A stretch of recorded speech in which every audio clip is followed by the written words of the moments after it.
SNX Marathi, Siddheshwar news express, सत्यासाठी SNX सोबत. युवा आमदार देवेंद्र कोठे यांच्या सातत्यपूर्ण पाठपुराव्याला अखेर मोठं यश मिळालं आहे. मुख्यमंत्री देवेंद्र फडणवीस यांच्या अध्यक्षतेखाली झालेल्या उच्चस्तरीय बैठकीत सोलापूरच्या महत्त्वाकांक्षी 1020.50 कोटींच्या 4 पदरी एलिव्हेटेड कॉरिडॉर प्रकल्पाला गती देण्याचा निर्णय घेण्यात आला. जुना पुणे नाका ते बोरामणी नाका दरम्यान सुमारे 9.66 किलोमीटर लांबीचा एलिव्हेटेड कॉरिडॉर उभारण्यात येणार आहे. या प्रकल्पामुळे शहरातील वाहतूक कोंडी मोठ्या प्रमाणात कमी होणार.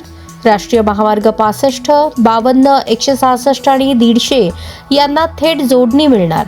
उद्योग, व्यापार आणि गुंतवणुकीला मोठी चालना मिळणार.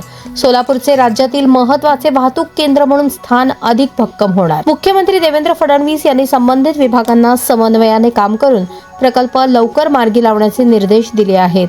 या बैठकीला पालकमंत्री जयकुमार गोरे, सार्वजनिक बांधकाम मंत्री शिवेंद्रसिंहराजे भोसले, वरिष्ठ प्रशासकीय अधिकारी, राष्ट्रीय महामार्ग प्राधिकरणाचे अधिकारी तसेच रेल्वे व BSNLचे अधिकारी उपस्थित होते. सोलापूरच्या विकासाच्या दृष्टीने हा प्रकल्प गेम चेंजर ठरणार असल्याची चर्चा सुरू झाली आहे.